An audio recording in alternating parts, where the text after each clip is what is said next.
Welcome back, guys and gals, to my channel. Stephen Sturgill will be your host for the next few minutes. We are live for my 250th episode review. Looking at one of my viewers and hopefully fans, Andre, has been really requesting that I hurry up and get to this guy, Odin '07, and the Black Bottle Collection or line, this Tanoke. Finally, you're getting your wish fulfilled, Andre, and anybody else out there waiting to hear my take on this. Hi, Rich Mitch. Thank you for stopping by and joining in on the live cast. Again, it is my 250th episode. Shout out to all my viewers and anyone else maybe on the fence. Anyways, guys, again, this is from the House of Odin. And unlike most Odins out there, I will tell you that, strangely enough, I can find the nose on this. On most of the bottles, I really couldn't find the nose on a lot of them, so I don't know who did those, but this is one of the rare ones that I could. And the nose on this is Corinne Cashin. I'm not sure if I'm pronouncing that right. If I'm not, I apologize, Corinne. This dropped way back in 2011. I say way back, but I mean in terms of cutting edge perfumes, it's been a hot minute or two. Notes on this are going to be ginger, bitter orange, black pepper, guaiac or guaiac wood. Both are acceptable pronunciations. Incense, nutmeg, and finally in the base, Brazilian redwood, patch or patchouli, and black musk. Okay. First off, thank you, Rich, for congrats on my 250th episode. It's been a while. Been on YouTube now well over a year, guys. In fact, I'm approaching a 1.5 year anniversary coming up. But anyways, okay, it's, I feel like on the one hand, it's my job as a reviewer to tell you almost in a neutral sense what a perfume, as best as anyone can describe that, of course, gives you. But on the other hand, or the other side of things, it's fairly unrealistic not to expect some kind of bias from reviewers. I mean, we all kind of have our slants, our takes, our preferences, if you will. And just a general directional skews on things. So it's kind of ridiculous to say that I'm not going to have any kind of bias. And I mean, I like certain things more than other things, but still, I'm going to try my best to be very bias neutral in this. And then I'll give you my sort of biased finale take on this. Okay. First off, what you're going to get from the fragrance itself. You're going to get, upon first application, this has been on my skin now for about 10 minutes, give or take. Right away on the opening, you're going to get a little bit of that alcohol that quickly burns off. You're going to get black pepper right out of the gate. If you don't like black pepper, don't worry, it tones down very quickly. You're going to get that bitter orange right out of the gate. You're going to get the patchouli right out of the gate. And you're especially going to get ginger, yes, right out of the door or right out of the gate. Then as things begin to settle down, that nutmeg is going to come up. That black musk is eventually going to start to seep in, albeit kind of slowly. And that redwood is interesting, guys. It's kind of like an almost between the smell of cedar wood. So think of just your typical decent to good to very good cedar-based fragrance, mixed with sort of a rosewood or a driftwood, some kind of other type of wood that's not as readily, or even almost like ebony, but not as dark as ebony wood. I know there's a lot of ebony-based scents out there now.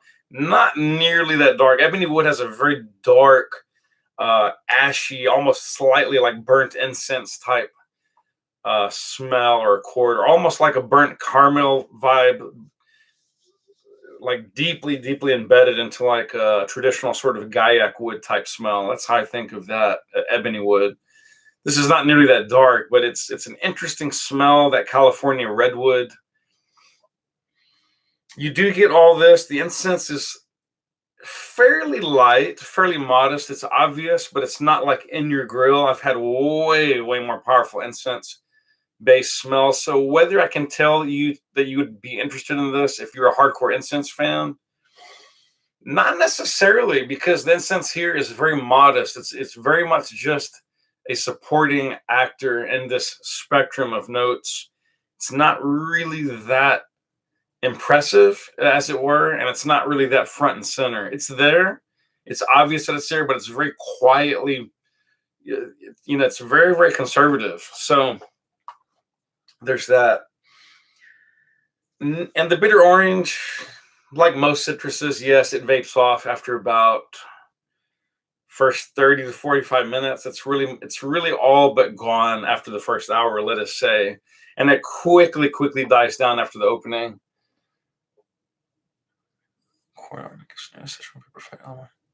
Okay, Andre's saying he changed his mind on this one, thinks it's a really great incense.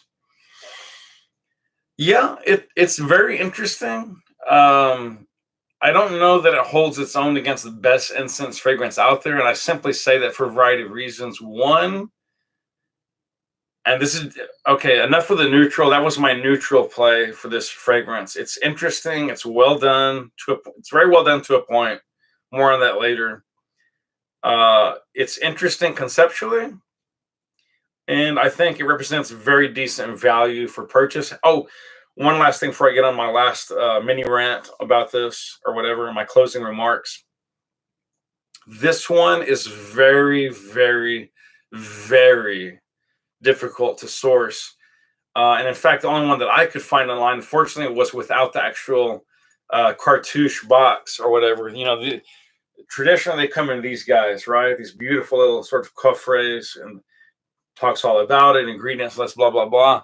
This one, unfortunately, was from an overstock that only had like, not exactly testers, but they were deboxed, so they were kind of like testers. And that's the only one I could get a hold of. So FYI, guys, if you're into this and you really want to complete your Black Line bottle collection, or you're crazy about incense, you like the House of Odin, you want to pull the trigger, buena suerte, good luck, bon chance, because you may or may not find this at this point online at any cost. And if you do, probably either expect to pay a severe premium, and at the very least, you probably will not find a boxed edition left anywhere. If you do, and they have more than one, hit me up and let me know. I may be interested in sourcing another one just for longevity's sake. Okay, that out of the way. This is a nice scent, guys, and I'm not trying to like knock it down, but I just question, like Andre mentions, House of Amouage, which I'm a big fan of. I think they're just exceptionally well done, very heady, very rich, very interesting. They know what they want and they go for it.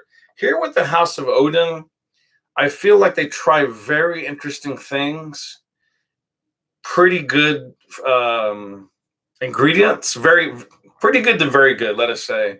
Speaking of olfactive molecules, right? But I don't feel like the House of Odin is necessarily as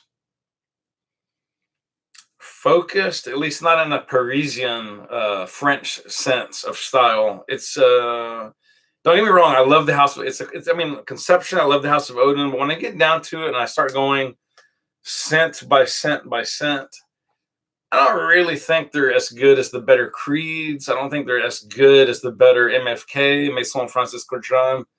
I don't really necessarily think they're as good as most of the better Hermes stuff.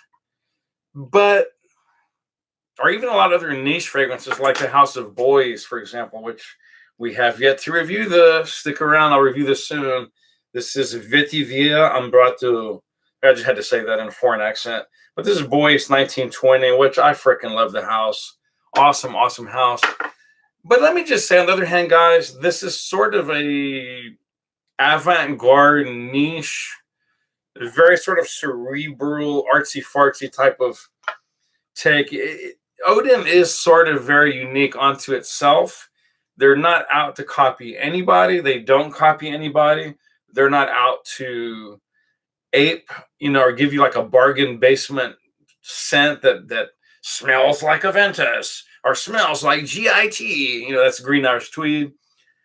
They are very unique, and I think there is something to be said for a house that stands on its own, very, very much on its own. It doesn't attempt to copy anybody, uses a mashup of sort of Far East Asian philosophies mixed with aspects of French perfumery. I think it is really, really a very interesting house. So, but my one little mini rant on this scent, it is very well done. I want to say this I want to get that clear.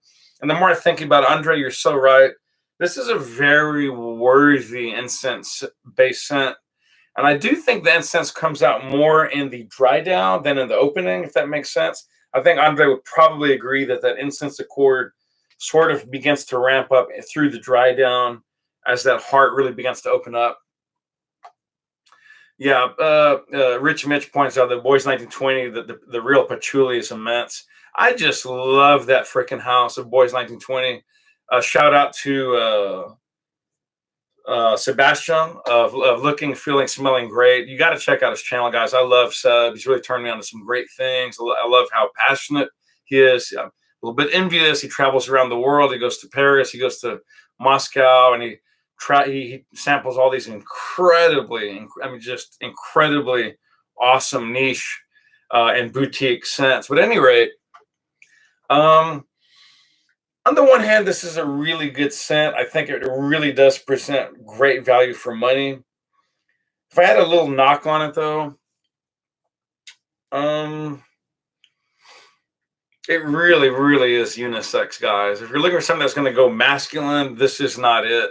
Nor is it feminine at all. It's not feminine in any kind. It has some feminine tendencies. It's not feminine at all overall. Nor, sadly, though, is it masculine overall. It is right there. To me, it is dead center, perfectly unisex. Whether that's a strength to you or a weakness, I'll let you be the judge of that.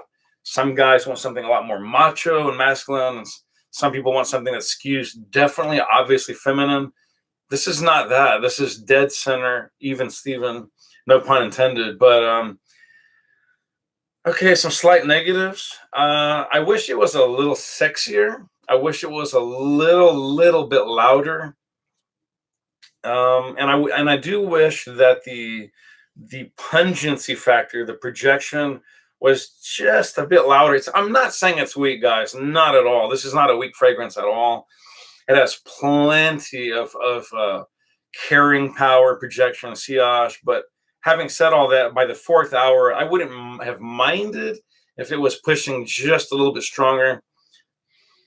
And I wouldn't have minded if it had a little fresher aspect.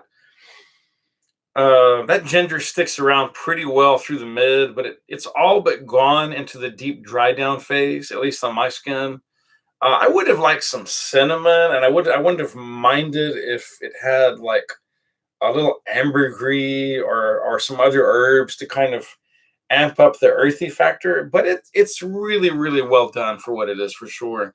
If you are an incense fan, if you are a fan of woody fragrances, perfect for fall, perfect for the autumn, perfect for really any time of the year, quite frankly. This is not something that can just be worn like in the winter. I think this would really, really serve you well and add to a growing collection of bottle worthy scents. Is this bottle worthy? Absolutely, it's bottle worthy. I don't know, though, that I would go as far as to say that it's signature scent worthy. That I'm going to leave you guys to be the judge of that. I think it's a well done, interesting, and classy scent, but it's a little bit too unisex for my ultimate preferred taste. I also wish it was slightly more involving into the dry down. But again, you do get that woody, almost cedary type effect with that incense deeply into the dry down. Again, those elements like the bitter orange tend to burn off in the first couple of hours for sure. Don't expect that to stay around, but unfortunately, most citrus molecules burn off in the first 5 to 15 minutes flat, especially with cheaper houses and cheaper ingredients. This is a well worthy addition of the Odin house. I do find it one of the more interesting offerings.